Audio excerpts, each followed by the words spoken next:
Logic, School of Management. It is simple logic.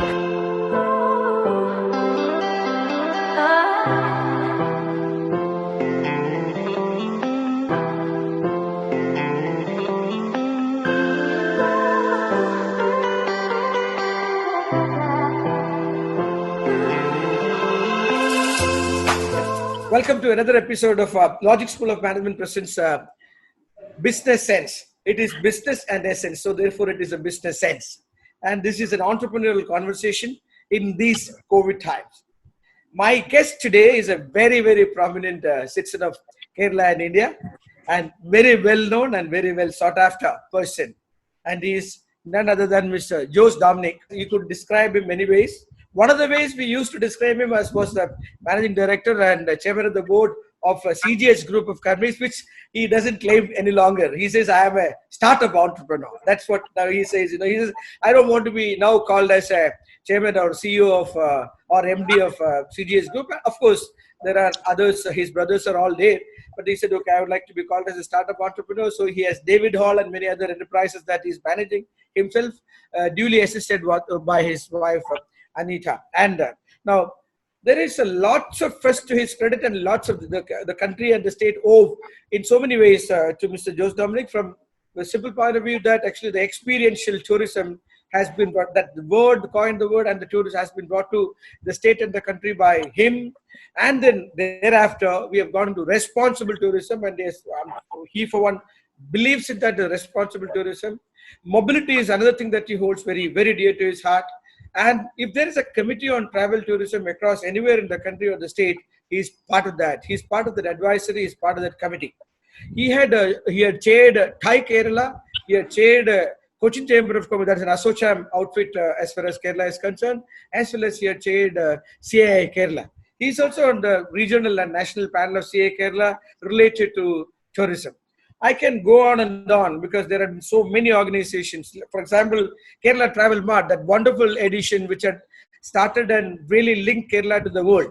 He was the founder and founder president of Kerala Travel Mart. So there are so many things that I can describe him, but then we have only a very small duration of time. So I will stay with this. But let's understand that, okay, I'm speaking to one of the doyens of this industry. Okay, Mr. Jose Dominic, by the way, he's a chartered accountant, and he had practiced in A. Ferguson before he had come down to assist his dad in at that time it was called Casino Hotel, and thereafter it came to be called as CGH Earth. Okay, sir, we'll start with the questions now.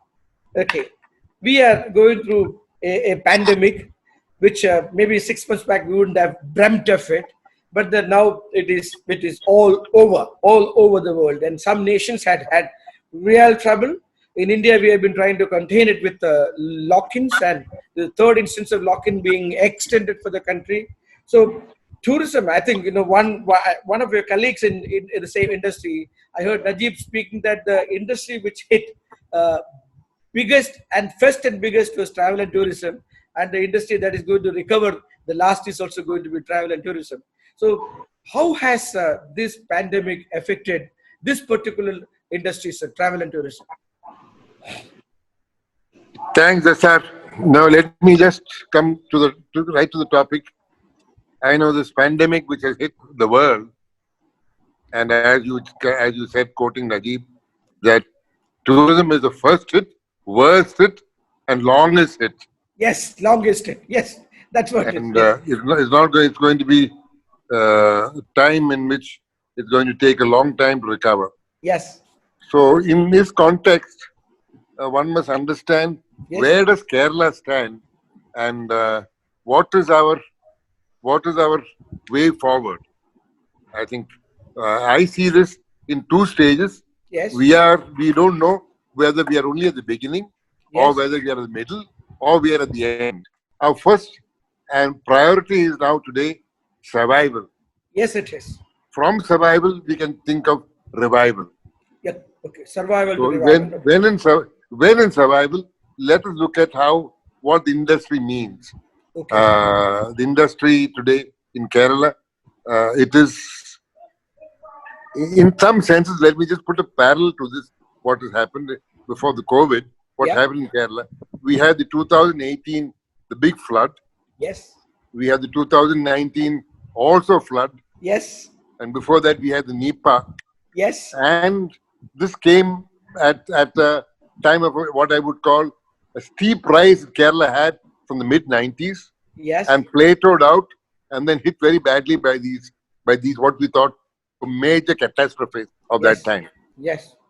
Let me here say that 2019 October, November, December, 2020 January, Yes. these were the best years in the history of Kerala's tourism.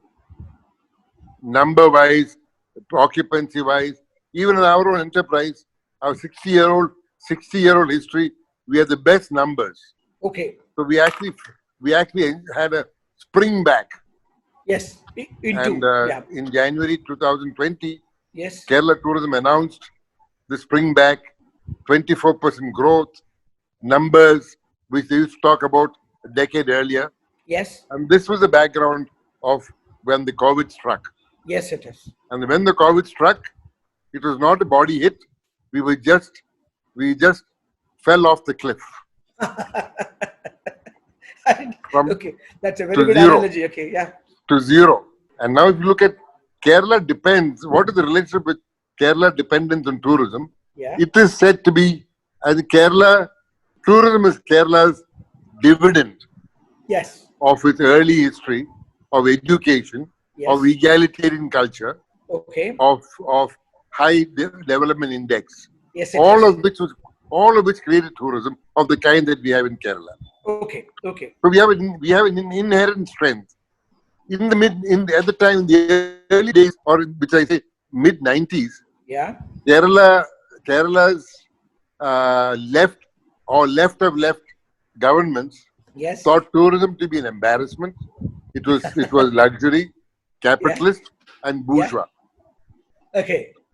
And therefore, in coalition governments, weakest party usually got the portfolio of tourism. The bureaucrats out of favor got portfolio. The Secretary of Tourism and the bureaucrats in charge of that. Yeah. Yeah. All that has changed. Now the most powerful member of the coalition claims tourism. Only yes. the most favored bureaucrats can hope to get this function of tourism director and secretary. Yes. Tourism today represents Kerala its engine of growth. Engine of growth, that's right. Tourism is also 1 in 3 new jobs come from tourism. Indeed. There was some event called Emerging Kerala yes. just before the new government, at the time of the UDF government. Yeah. Now you see after the COVID, and how did the NRK come about? The NRK came about, and then I'm laboring on this subject because the close connection of the cause of NRK and the cause of tourism. Okay. And the cause of tourism was of the kind that we see in Kerala was that Kerala's left government's red flag brought about, besides the agrarian economy, it also kept the smokestack away. Clean, green, healthy. Yes. Clean, green, healthy. Yes. And but also that meant that no investment was there, and it meant that the Malayali mother taught her child, boy child and girl child, study well so that you can go away. Yeah, that's right. You can migrate. And they therefore studied well and went away in numbers unprecedented in history. Absolutely. Absolutely. And went all over the world, all over India. And as a result of that, and now when you look at the NRK phenomenon, yes, and just one line about tourism, there was a document prepared by the then planning commission. Okay. Aluwalia, I think, was then the chairman. Yeah, that's right. Yeah. They it is a national. The then planning commission, now Niti Ayog. Now Niti Ayog. Yeah, that was right, then. Yes, yeah. So then they talked about that Kerala's biggest weakness is a lack of entrepreneurs. Okay. And that is significant in the sense that tourism disproved that. Indeed. Tourism showed that Kerala had a whole wealth of entrepreneurship. Yes, it has. And nothing imported. Kerala entrepreneurs, in the absence of, unlike, I'm just comparing this with Goa. Yeah. Goa was, if you look at Indian tourism, first we have the Golden Triangle, Delhi, Yes, Agra, yes. Jaipur. Delhi, Agra, 60s Jaipur. and Yes. 70s. Yes. 80s saw the foreign enclave of Goa. Goa. It was mid-90s when Kerala emerged. Yes. And Kerala emerged when local entrepreneurs did what they could, which is small, Yes. in a manner which they knew, which is local. Local. So small and indigenous became world class, which is what Kerala, the entrepreneurship showed. Yes. World class, and then winning for Kerala several times what is called the UNDP award, the Ulysses Award for responsible tourism. Yes, it is. So Yes. it's another model which grew. Yeah. And this model is what is now standing in good stead. When Yes. Kerala tourism had a healthy partnership between private enterprise and government, resulting in institutions like KTM, which you referred to, Yes. which is incidentally India's largest travel marketing event. Yes. And Kerala's dependence on tourism for jobs, livelihoods, and contributes GDP became prime and Yes. ranked equal to farm. Yeah. So in this context is where we have now look at how the COVID is how we are going to react to the COVID. Yes. And in the COVID, we see that our partner, the NRK, Yeah. is now practically in his last throes of existence. Okay. Okay. The petroleum economy, besides the COVID, the petroleum economy is already on the way to decline. Yes, So instead of the word the Gulf boom, you have now the new word called Gulf returnees. Gulf returnees. Yes, that is right. Yes. And now you'll have, we are now waiting for the lakhs of Gulf returnees to be accommodated in Kerala. That is Of right. course, first through quarantine, later Yes. through rehabilitate them in Kerala Yes. in a manner which will make justifiable for legitimate, and in the sense that they are the ones who through the 70s and 80s their remittances saw Kerala's economy survive. Yes, it is. So that from that side, and tourism, which now becomes they say number wise 15 lakh people depend on tourism for Okay. jobs Yeah. and On livelihoods. jobs. Okay. Yeah. So all of them are now jobless. Yes. Yes. Yes. March salaries and Kerala Enterprise managed to pay. Yes, it is. Yeah. April salaries, I don't know. Minister MHA said you must pay. Labor Department says you have to pay. You have to pay. We all have intention to pay, but without ability to pay. I don't think. In fact, in several discussions before planning board, before the chief minister, in Zoom, and in fact we discovered this wonderful thing called Zoom now. Yeah. Right. Yes. And so I put up the idea that what we need, give legal recognition or give recognition, a public policy acceptance for the concept called employee on roll but without pay. Employee on roll without pay. In other words, yeah. In other words, if you go to the extent of laying him off or retrenching him or firing him, Yes. in addition to the pain, you're doing great damage to his psychology too. Yeah. Yeah. Now we are just saying, you be wherever you are. We are all in it together, but we just don't have the money to pay you. Absolutely. When the money comes, and hopefully it will come sooner than later, then just think that this is a bad dream, and things will start again. So you were actually also some of those conversations that we have had, wherein you had connected this NRK also, that is the so-called, I mean, you have coined the word Gulf returnees and the tourism, telling that is what you said. You used the word called homestay. You remember homestay? Correct. Yeah. So how do you link this NRKs to tourism now? I will just come to that. Yeah. But just let me complete this. Yeah. We wanted this putting the employees on what I would call animated suspension. Suspended animation. Yeah. So let's keep it that way. Yes. And therefore, we said, let them be, we will try and pay them what is called another word introduced, subsistence disbursement, to put food on the table. Understand. Now Kerala's acknowledgement, in fact, yesterday, Yep. a Zoom meeting, I got out of the meeting because a call coming from Paris. Okay. An old friend, Fariba. Okay. She's actually Iranian, but living in Paris for a long time. France. Okay. She was excited and said, George, the Mr. Dominic, do you know what? Mr. Vijayan is all over our newspaper today. Our chief for a minister. moment, Yes. For a moment, I was wondering who she was talking about. Because her pronunciation of Vijayan is Mr. Vijay, and Ayan is something like that, she said. Yeah. So I said, who is that? She said, your chief minister is all over the newspapers today. What are you guys that you seem to have done things right? Okay. That people there are not trudging as they're long distance as they're in Delhi. Yeah. They got their rations. People in Kerala are actually looked after. And I hope to come to Kerala the moment the flights resume. That's what she said.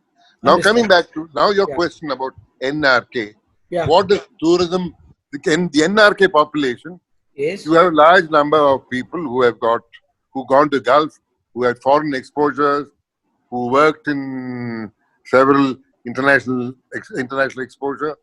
Some have capital, some have skill, knowledge, language, and let us say there are 3.5 million NRKs in the Gulf alone. Yeah. 35 lakhs. Let's say even if you get 3 lakh or 5 lakh back here, it's going to be a huge issue of rehabilitation. It can be an issue as well as a huge asset which they come to a state. I'm now referring to something else. I went last month, 2 months ago, or 2-3 months ago to Israel. Yes. A farmers group to Israel. Okay. There I learned the several waves of immigration that came to Israel. Okay. When the Soviet Union broke up, Israel received almost 25% increase in population thanks to the Jews from the Soviet bloc who came to Israel. That is right. And what did they do? The Jews from the Soviet bloc brought in all kinds of technologies. Okay. Their technologies in missiles, their technologies in artificial intelligence, in space research, and in satellites, all came from that wave of migration which came from there. Yeah. And also several basic fundamental research in which Israel is now drones and many of those things Israel takes leadership for, thanks to the whole transfer of technology from the Soviet bloc to Israel by 1.2 billion people coming there. Yes. What will NRK coming to Kerala? What will that involve? What will it result in? Of course, there will be many people who work in labor camps, and many of those hard skills. Yes, and now we've got 35 lakh people from Odisha, from Chhattisgarh, Bengal, sitting here now waiting to go back. Yes. So there's going to be like something that happened during the independence time. Yeah. Partition. Yeah. Population movement. One coming here, one going away. Yeah. One went there and one came here. That's right. Yes. So now, similarly, you have two things happening. Of course, the one will come by ship and by plane. The other will go by bus and by train. Yes. And it'll be interesting to see how these things will take place, and how now the big challenge. Their experience in the Gulf was discipline, work. Yeah. So it was said that the Malayali was the best worker outside Kerala. Indeed. Now we have to disprove that too. That the Malayali will be the best worker inside Kerala. And some of the things that we have taken for granted. Some of the things that we have taken for granted. Now there's no more. And coming back to, we have now the new normal. Yes. Will require us to be competitive. We've got several strengths we have for Kerala. Our strategy of responsible tourism, our reputation of Kerala as a destination, and we are most attractive to another term, as you said, experiential. To another term, I said, of the construct of a customer, I would call him the alert independent traveler. Okay.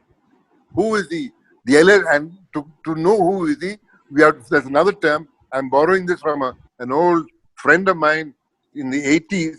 He was professor in tourism in Denmark. Okay. I attended a workshop, a week-long workshop with him in Kabini. Okay. And these two terms, one was alert independent traveler, the other was a sun, sand, surf traveler. And why did he use this term? Because he had just got an assignment after retirement from EU at that time, to understand why people chose a destination. He had a large population size of 5,000, and each person he had a big team which interviewed detailed interviews with the people concerned, and then he put the sample population into two baskets. One basket he called SSS, Sun, Sand, Surf Traveler. The other basket he called AIT. Who was SSS? SSS one who wanted 27 degrees Celsius water, white, great sand, beaches, the best hotel, the best view, the best food, the best hotel, the best experience for himself. Food-wise, drink-wise, service-wise, all the best. Everything he expected, it should be as expected. No uncertainties. In stark contrast with him is the alert independent traveler, for whom it is a voyage of discovery. A sense of adventure. And for whom he was concerned with not just about his comfort, but about his impact on the destination, about democracy, about human rights, how local people live, their culture, and all that.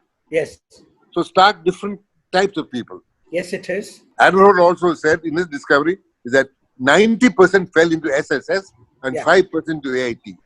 So around the time when we were deciding on how we should strategize for our company, we said we'll hitch our destiny not to the 90%, but to the 5%. All right. Because we are more able to cater to the 5%. Our infrastructure, our pockets are not deep enough for the SSS. Just to understand, are you stuck? No, I'm not stuck. But the thing is, I would like you to, just to understand, just a small little point is to understand this. There is somebody called Statler, who is the father of hoteliering, modern 1920s USA in Chicago. Statler was the one who was famous for one statement. He was asked, what makes a great hotel? And he said, one, location. Two, location. Three, location. and therefore, it is translated to room with a view. Room with a view, yes. Now there's a big turnaround. Now the question asked, how does the room look from the view? See, the very important to mark this, that it is not only enough that the room has, from the room you have a great view, but if you have these ugly towers, and then from the view you only see these towers, then also the place will lose its pull factor. Many destinations have faced that problem. Overdevelopment, bad development, carrying capacity, all those questions will come up. Kerala's big advantage was that Kerala's culture of development, in many cases, our spread, all of that, and the alternating politics, 5-year alternation of politics, somehow put a restraint and some kind of deep character into it. Now all that is lost. Now at one time you see Kerala's brand. Kerala was never led by any big brands. Foreign tourism, foreign investors did not come here. They were scared to come here. In stark contrast, I had, say, 4 or 5 months ago, we are part of another group called Ecotourism Society of India. We do workshops all over India. We did a workshop in Goa. Very well participated by the young Goans, very spirited young Goans. There were about 120 of them. And then some stark figures was revealed. One, that Goa's population is 14 lakhs. Two, Goa's footfall in tourism is 64 lakhs. 64 lakhs. So that is almost about 5 times. And then the young participants in tourism tell us that the cream of the 64 lakhs generated is taken away by foreign investors, non-government investors. Yeah. And then he went on to say, and we Goans are left to clean up the garbage. But then he came to say, but you people in Kerala never had it. You put so many hurdles that then you were forced to develop your own little enterprise yourself. And therefore, while we in Goa got many jobs as waiters and gardeners and stewards and barmen, yeah, you were the ones who were proprietors and entrepreneurs in small little hotels. Yes, it is. So that was the difference the personality between the two. Yeah. The Kerala product is a very Kerala product. Yes, Kerala. Tanima, you call it, right? Kerala is a Tanima. Yes. And just see, for example, in 1991, we set up Spice Village. Yeah. At that time, when I wrote, we were fresh with the experience of Lakshadweep. Yeah. Of local and content and all Small that and, yeah. environment and all that, we came in there. So when we put up Spice Village, again, we had the guts to use the same formula that without air conditioning, without television, and then put grass on the roof to give it a local personality. Yes, it is. When we wrote KSIDC at that time, yes, asking for a loan, it was a 40-room hotel which we planned. Yeah. And we put a total cost of 1.2 crores. Yeah, they must have been surprised. They were very surprised, and we got a rejection letter very promptly saying that one, this project is not viable because there's no market. Yeah. Two, the cost that you've shown is understated. Yes. Now Statler, the same man I referred to, is another famous another rule of thumb. The rule of thumb says $1 of price per $1,000 of investment. Okay. If you translate that to rupees, 1 rupee of price per 1,000 rupees investment. Yes. So if a 40-room hotel costs 1.2 crores, that means each room costs 3 lakhs. 3 lakhs.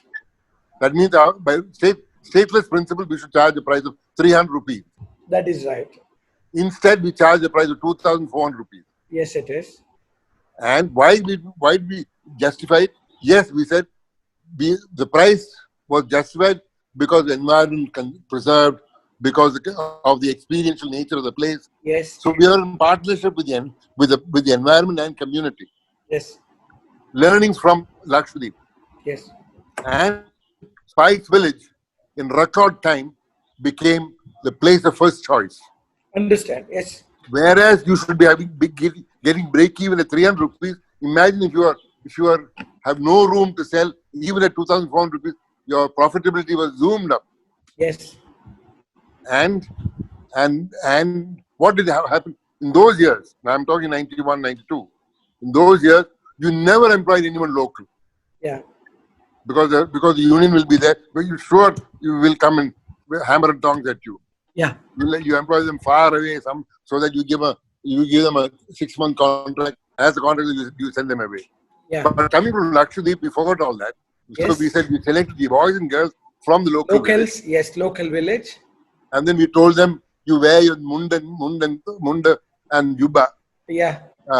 We said that we'll serve port and kadala. Yeah. All unknown now, all not very done today. But at that time, people were wondering, what are you going to do? What are you doing? And when it did this kind of business, this kind of it catered to this kind of markets, willing to people coming choosing this as a place. Local people also looked at it and said, look, this hotel is like the coolie line that we build. Yeah. And they serve the same food we eat at home. Our boys and girls who have not gone to Bombay and Delhi for business schools or hotel schools, our own local boys and girls are working there. We too, therefore, they said, we too will do that. And they too did it. They too built a small little similar style hotels serving local food and giving local experience, and they too were equally successful. Understand. So this is a new formula, and then 3 years later, this is 92, 93 or 94, another brand came there, built in the traditional form. Yeah. The big build, and whereas it costs 3 lakhs a room, they spend 9 times more, 27 lakhs a room. Yeah. And then put marble, and they put air conditioning, and they put television, and they put all those facilities that you required. Yeah. And yet, the place of first choice for the customer was the differential place. Understand. Yes. That is where I said AIT is the alert independent traveler. Yes. Okay. Yeah, they come not for the sameness of things. They come for the experiential nature of things. Understand. Immersive experiences is what people will want to experience. Kerala's strength is that. Kerala's strength after the COVID is that our reputation now in handling the COVID, our reputation in responsible tourism, our responsible giving a spontaneous product, will all this will stand us in good stead. And the market has changed. Market is no longer international, at least for some time to come. Even for a long time to come, market may not even be in national. Yes. Market will have to be local, meaning Kochikari will go to Fort Cochin for a experiential holiday. Yeah. Kerala will go from Cochin to Tekadi. Tekadi, yes. The Trivandrum guy will come to Kasaragod. And so likewise, therefore, you have to be on your toes. You cannot fool them. Yes. They're very, very price conscious. They're very experience conscious. Just give you one little example here. Many years ago, when BMW was trying to come to Kerala, the Kerala government was wooing them. Yes. At that time, I was president. I happened to be Cochin Chamber of Commerce. I remember, yes. And I've said the story before, but for this I'll say the story as interesting. Yes. Kurian was in labor. PH Kurian, yes. Yeah. PH Kurian. So one day he called me and said, we've dined them and wined them and dined them and red carpeted them all over the place. Now, why don't you guys call them over and talk to them? Yes. The team was about 8 of them. There was one lady who was in charge. Indeed. We took them. At that time, I chose to go to Brunton's Boatyard restaurant. Luckily that day, that restaurant usually it's full, but there are many locals eating there that day. Okay. So then we after the first our second wine is over, we asked the lady, tell us what's really irking you. Yeah. Because there was the other story that on the day they arrived there was this hartal and all that. Yes. Yeah. So she said, look, everybody thinks that we are worried that we'll run away because of the hartal. Yes. Don't think we are not such faint-hearted. Said in many countries we go to in Africa, for example, when we send out 30 cars, if 27 reach, we are happy. Yes. Here we know all 30 will reach. But why is it that we are hesitating? He said, we are hesitating because we think we are missing a point here. The point that we are maybe missing is that we wonder whether we are the first guinea pigs. Yes. We understand from our research that even people from Kerala, when they want to set up industry, they go to a neighboring state. Yeah, yes, it is. And so if you are telling us with all this free land, every soup, every soap you want, we are getting, we sometimes feel that missing a point. Yeah. Eventually, of course, they didn't come here. But the point was that what are the locals doing? Now, similarly, when you want to cater to locals, you have to be on your toes. Yes, it is. If you're offering Ayurveda, it has to be good value, it has to be genuine, and it has to be top class. Yes. If you're offering them Kerala food, it has to be genuine top class Kerala food. Yes. And all of that. And that is, I think, the Kerala's biggest strength is our local entrepreneurship. Okay. And it's something which is coming out of the soil. As you said, the word tanima. Tanima, something which is when you're dealing with your authentic. tanima, it's with you. Yeah. You don't learn it in hotel school. You learn it at home. Yes. And so going forward, I think that I must just touch upon the area. I believe why the Gulf boom, in place of the Gulf boom, to replace Gulf boom, we will have the next Gulf boom will be provided by the homestead farm. Homestead farm, okay. And what is the homestead? The biggest and the most underutilized asset of Kerala is the homestead farm. Everyone has got from 2 cents to 25 acres. Okay. Now, again, recently, our Kurina's PH is retired. We have a conversation. He was telling me some instance when somebody, and I know a case, somebody who owns, he's the only son, he inherited 20 acres of rubber land. Yeah. And then, of course, he went to engineering college. He did the routine from kindergarten in engineering college. Yeah. And then he got picked up by Infosys. Yeah. For a job which gave him 25,000 rupees. Yes. And then he said, I will make my career in that. Yeah. Now, just to example, of course, you should make a career there. But he said that large acreage homesteads are lying like this, passing from generation to generation, lying underutilized. Okay. Just like left. Because in our culture, if the son is looking after the land, what does the family say? Oh, avanonnum cheyyunnilla. Ade. Jolilla. But to make the enterprise, to make the farm as the enterprise is a big challenge. And that is going to be homestead farm. Therefore, applying what the enterprise needs, whether it's capital, marketing, branding, all of that to the farm, HR. Yes. And then to next to that, of course, it presupposes that we become the cleanest, the greenest, the safest, and the healthiest part of India. Yes, it is. Yes. And that is a prerequisite. It used to be at one time, but we lost much in the interim. Interim period, probably we can get it back actually. Yes. Cochin, for example, mega city that we call it, has just less than 1 kilometer of sewerage lines. Yeah. So what do? We dump our sewage septage into the canals and backwaters. Yeah. And that is on the one side. And our Brahmapuram and Villappal have become famous world over for the wrong reason. For wrong reasons, yes. Those things have to change. There's no second thought view about it. Understand. And the word Bangalore meant earlier that the Yankees lost American lost job. Now it is different, yes. Now Bangalore means stuck in traffic. Stuck in traffic, yes. Now Kerala is now getting Bangalore. Yes. Stuck in traffic. Anywhere you go. So we have to get. We have got this north-south axis, our rail lines, therefore I said mobility is needed. Yes. Is needed. Bring the memo in at 50 kilometers an hour versus 200 kilometers an hour, which the silver line will bring. Let that come in and come. Yeah. The lowest hanging fruit for Kerala is this memo line.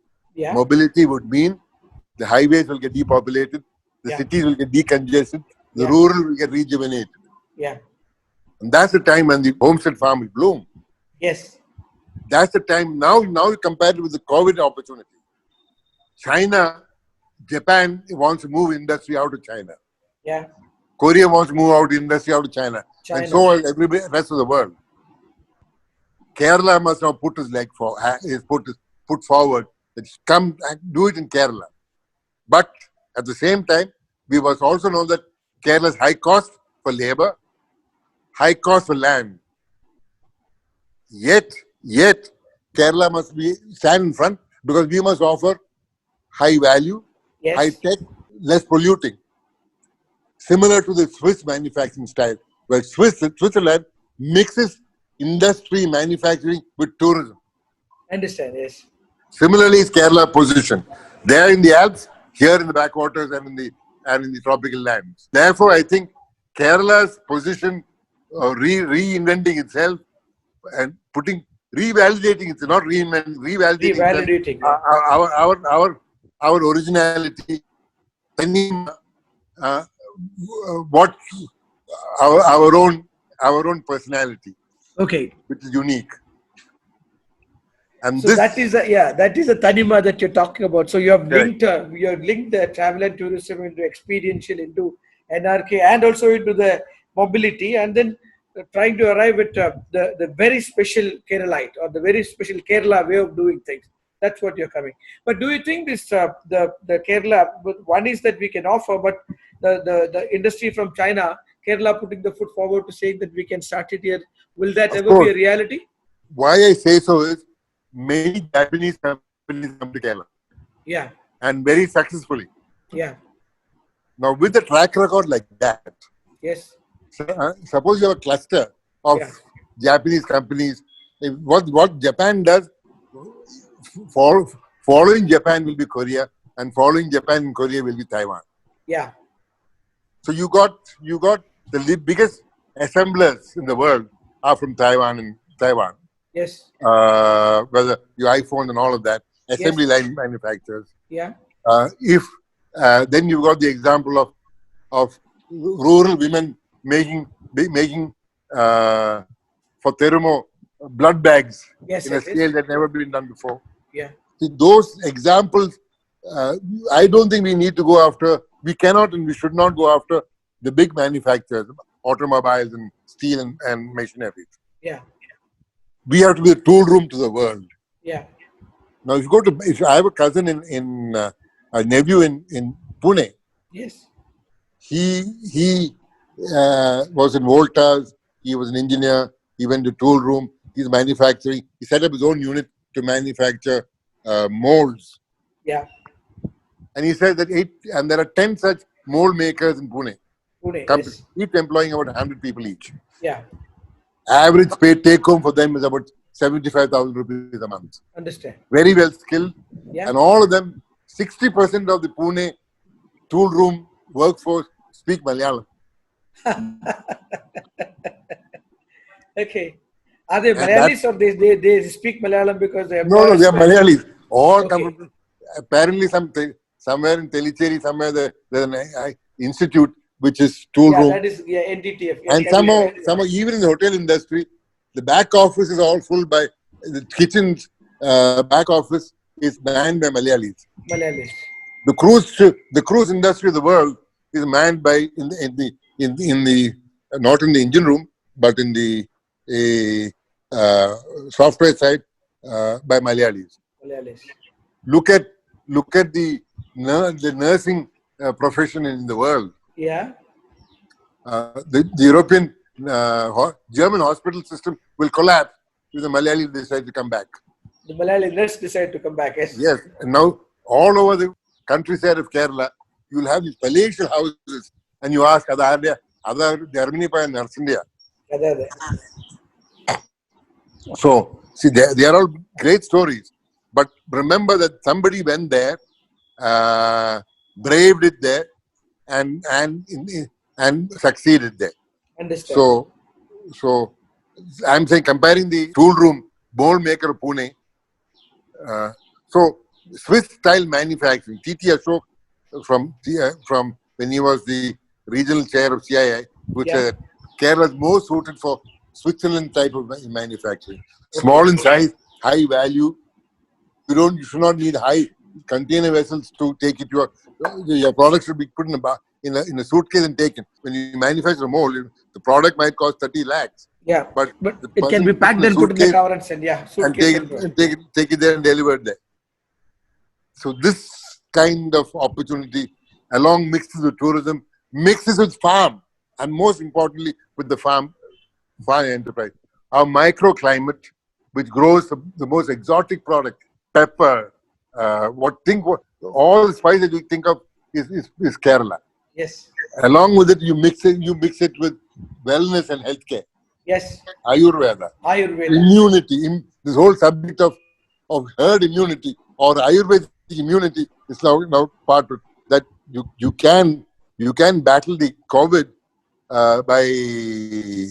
by let us say high immunity. by the vaccine which is yet to be discovered, or you can battle it by a practice and tradition which is 5,000 years old, which is lifestyle and diet.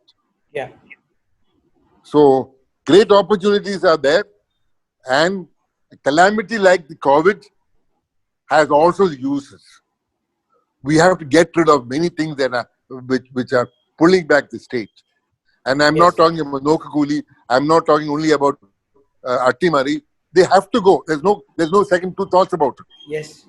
Okay, you cannot ever think of a hartal every other day now. Yes. Our streets have to be the cleanest. Yes. We have an education system at the primary level. We need the best in class at the higher levels too. Yeah. So we have got what it takes, and we have a government that can perform. That has also been shown. Yes. Our teacher, health minister, our administration has shown that they were far ahead of even the developed countries. Not talk about India itself. And look at the compassionate way that everyone, in fact, in 15 lakh employees in tourism industry are without jobs. The only consolation we have is that every resident of Kerala gets free rations, and even the migrant worker, who's called the guest worker in Kerala, has the rations, and he has no need to trudge anywhere. Burton Stein, the economist and historian, in his book famously writes, "If I'm poor, the country I will choose to live in is Kerala." Okay. Because I have social infrastructure, healthcare, welfare, yeah, all of that, and health, yes, and less corrupt, and all. See, human dignity, egalitarian system is here, and this is the future of the world. Right. So I think there's a lot of indications. And as you put it, but you put it in perspective, and you also linked it up together, and you also had shown of the possibilities of what it could be, and then you finally said that Kerala got what it takes. We have got what it takes to actually lead the world in terms of, and then you signed off by saying that the economic statement.